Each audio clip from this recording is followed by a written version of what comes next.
ሰላም እንዴት ናችሁ? በዛሬው ቪዲዮችን የምንመለከተው ከካርቴሎች ጋር የተሳፈጡ ቲክቶከሮችና ዩቲዩበሮችን ይሆናል። የመጀመሪያው ባለታሪካችን ኤልቻኒቶ ይባላል።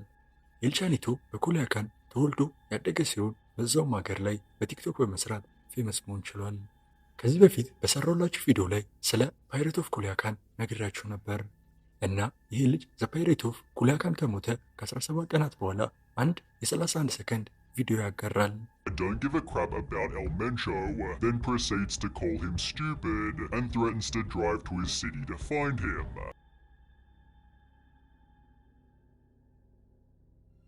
በቪዲዮው ላይም ኤልሜንቾን ምንም እንደማይፈረውና ኤልሜንቾ ደደብ እንደሆነ ተናገረ። ከዛም አልፎ ኤልሜንቾ የት እንደሚኖርም ጠየቀው። ያለበትም እንደሚመጣለት ዛተበት። ከዛም አልፎ ደግሞ የሚኖርበትንም አድራሻ ለኤልሜንቾ ነገረው። ይህንን ቪዲዮ ከለቀቀ በኋላ ይህ ቪዲዮ ከመጠን በላይ ቫይራል መሆን ችሏል። ቪዲዮም ቫይራል ሆኖ የቪዲዮ ኮሜንቶች በተለያዩ ሰዎች ኮሜንቶች ተሞሉ። ከኮሜንቶቹ መሃል አንዳንዶቹ አለቀለ፣ ልትሞት ነው እያሉ ያስፈራሩት ነበር። ይህም ልጅ ምን አይነት ትልቅ ስህተት እንደተሳሳተ ሲገባው ጠዋት ሆኖ የይቅርታ ቪዲዮ ያጋራል።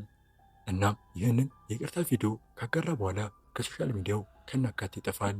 Excuse me, El Mencho. I was very drunk and wasn't in my senses. I am sorry. My respect to the old man. ከጊዜያት በኋላ አንዳንድ የዜና ምንጮች ኤልቻኒቶ በኤልሜንቾ ሰዎች ተገሏል የሚሉ መረጃዎችን ማውጣት ጀመሩ። ይህንን ያየው ኤልቻኒቶ እንዳልሞተና ሚስትም አግብቶ ልጅ ለመውለድ እየተጠባበቀ እንደሆነ ተናገረ። ይህንን ከሰራ በኋላም የቲክቶክ ገጽ ውስጥ ገብቼ ስመለከት የተለያዩ የቤተሰብ ኮንተንቶችን እንደሚሰራ ማየት ችያለሁ። ላይፉንም ቀይሮ አዲስ ዌይ እየሄደ እንደሆነ ያስታውቃል። እናም ይህ ልጅ ያቺ የይቅርታ ቪዲዮ ህይወቱ እንዳተረፈችለት እርግጠኛ ነኝ። ኢሉሚናቲ ሲክስ ግን እንደ ኤልቻኒቶ እድለኛ አልነበረም። ይህ ልጅ ቲክቶክ ላይ የሚሰጡትን ቻሌንጆች እየተቀበለ ይተገብር ነበር። እናም በአንድ ጊዜ የቲክቶክ ገጹ ላይ አንድ ቻሌንጅ እንዲያዙትና እንደሚፈጽም ቃል ገባላቸው። ይህንንም ቻሌንጅ በመጀመሪያና ብዙ ላይክ ያገኘው ይህ ጥያቄ ነበር። ጥያቄው ኤልሜንቾን ተናገረው ይል ነበር። ይህም ልጅ እንደተባለው ኤልሜንቾን አጥረገረገው። Listen here, you son of a bitch. El Mencho, you can suck my wiener 100%. I don't sleep like El Pirata or El Chinito. I'm immortal, untouchable. I made a pact with the devil. I came to give you fire, Mencho. I'm not scared to say this, I'll say it without the camera. Mencho can suck my ball. እናም ከዚህ ቪዲዮ በኋላ የዚህ ልጅ ኮሜንቶች እንደ ኤልቻኒቶ የቪዲዮ ኮሜንቶች መጥለቅለቅ ጀመሩ። ኮሜንቶቹ እንዳለቀለት እንደሚገደል ትልቅ ጥፋት እንዳጠፋ ይናገሩ ነበር። እናም ይህ ልጅ ጠዋት ነበረ ኮሜንቶቹን ሲመለከት የደነገጠው። ደንግጦም አንድ የይቅርታ ቪዲዮ ያጋራል። Sorry for what I said. I was not well. I was wrong. That day I woke up stupid. I didn't look at the consequences. I did that for followers. I apologize. We all make mistakes. Mencho, don't kill me. I have a family just like you. ያንንም ቪዲዮ ከለቀቀ በኋላ ከሶሻል ሚዲያ ከናካቴው ጠፍቷል። እናም ብዙ ምንጮች ይህ ልጅ ተገሏል ይላሉ። እኔ ግን በዛ ላይ ማረጋገጫ ላገኝ አልቻልኩም። ስለዚህ ወይም ሞቷል ወይንም አልሞትም ልላችሁ አልችልም። እዚህ ነገር ላይ ምንም የሚታወቅ ነገር የለም። ፎፎ ማርኬዝ ሜክሲካዊ ዳምቡራን እየተባለ ይጠራል። በቲክቶክ ገጹም ያለውን ሀብት እያሳየና የተንደላቀቀ ህይወቱንም ለተመልካቾቹ ያስመለክት ነበር። እና ይህ ልጅ በቲክቶክ ገጹ በግል ጀት ውስጥ ሆኖና የተንደላቀቁ መኪናዎችን እየነዳ ለተመልካቾቹ ማሳየቱ የተለመደ ነበር። ፎፎ ከመጠን በላይ የተንደላቀቁ የሀብታም ቤተሰቦች ያሉ ሲሆን እሱም እንደ ማንኛውም የሀብታም ልጅ መጃጃሉ አልቀረም ነበር። ራሱንም የሚሊዮነር ልጅ እንደሆነ ይናገር ነበር። እናም ይህ ልጅ አንድ ቀን በሰራው ቪዲዮ ህይወቱ ይመሰቃቀላል። ይህም ልጅ አንድ ቀን በሰራው ፕራንክ ቪዲዮ መላ ከተማው ተበሳጨ።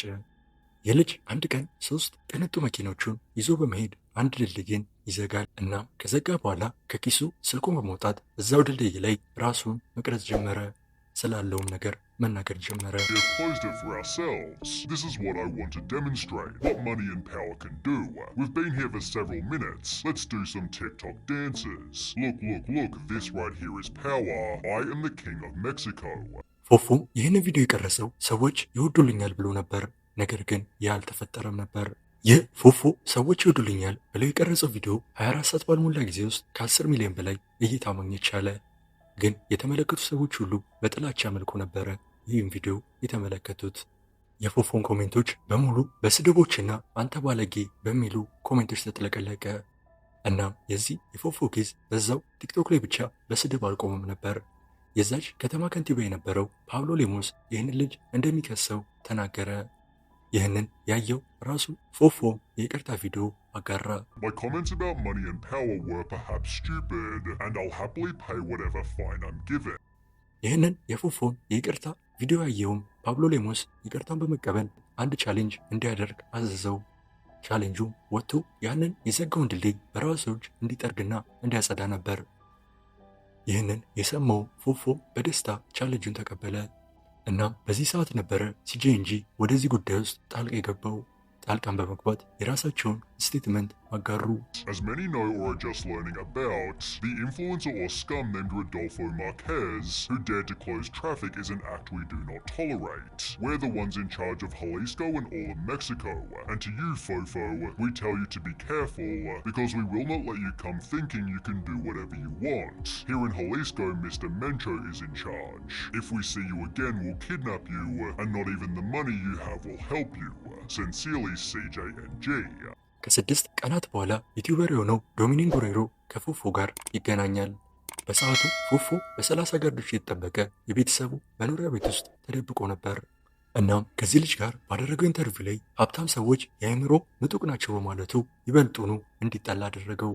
ሲጄኤንጂም እንዳሉት ባያደርጉትም ከ6 ወራት በኋላ ይህ ልጅ አንድ ፓርኪንግ ቦታ ላይ ሴትን ከመጠን በላይ በመደብደቡ ይታሰራል። እስካሁኗ ቀን ድረስም በእስር ላይ ይገኛል። ፓሜላ ሞንቴኔግሮ ዩቲዩብ ላይ ናና ፔሎከስ የምትባል ካራክተር ነበረ የምትሰራው። ቪዲዮቿም የተለመዱ መንገድ ላይ የምታደርጋቸውን ኢንተርቪዎች ነበረ በሶሻል ሚዲያ ላይ የምታጋራው። እናም በጊዜ ሂደት የፓሜላ ኮንተንቶች መቀየር ይጀምራሉ። ተቀይረውም ወደ ፖለቲካ ውስጥ መግባት ትጀምራለች። እሷም የተለያዩ የመንግስት አመራሮችን ስለ ካርቴሎች መጥፎ ነገር ታዋያቸውና ተጠይቃቸው ጀመረ። ይህንንም የምትሰራውን ቪዲዮዎች ብዙዎች አልወደዱላትም ነበር። ፓሜላ በሰዓቱ ቶዶስ ሎስ ሳንቶስ የተባለ ሬስቶራንት ነበራት። እናም በዚህ ሬስቶራንቷ ላይ ትሰራ ነበር። እናም በአንድ ቀን በሬስቶራንቷ ላይ ፓሜላን እንድትጠነቀቅ የሚያስረዳ ባነር ካርቴሎች ለጥፎባት ሄዳሉ። እሷ ግን ይህንን ነገር ችላ በማለት ቪዲዮ መስራቷን ትቀጥላለች። ሁላችሁም እንደምትጠብቁትም እቺ ሴት መጥፎ መጨረሻ ሊኖራት ችሏል። አንድ ምሽት ላይ ሬስቶራንቷ ውስጥ በነበረችበት ወቅት 2 ወንዶች ወደ ሬስቶራንቱ ይገባሉ። ከገቡም በኋላ ቢራ እንድታመጣላቸው ያዟታል። እሷም ቢራውን ለማምጣት ስትዞር በያዙት ሽጉጥ ተኩሰው ገደሏት። ከገደሏት በኋላም ከቦታው በፍጥነት ተሰውረዋል። አንድ የአካፑልኮ ካርቴል አባል ተጠርጣሪ ተብሎ ቢያዝም ምንም ማስረጃ ባለመገኘቱ ሊለቀቅ ተችሏል። እናም በሜክሲኮ ውስጥ ከካርቴሎች ጋር መነካካት ምን ያክል ዋጋ እንደሚያስከፍል የዛሬዎቹ ባለታሪኮቻችን ማሳያ ናቸው። የዛሬው ቪዲዮአችን ይህን ይመስል ነበር። እስከ ወዲያኛው መልካም ጊዜ። ፒስ አውት።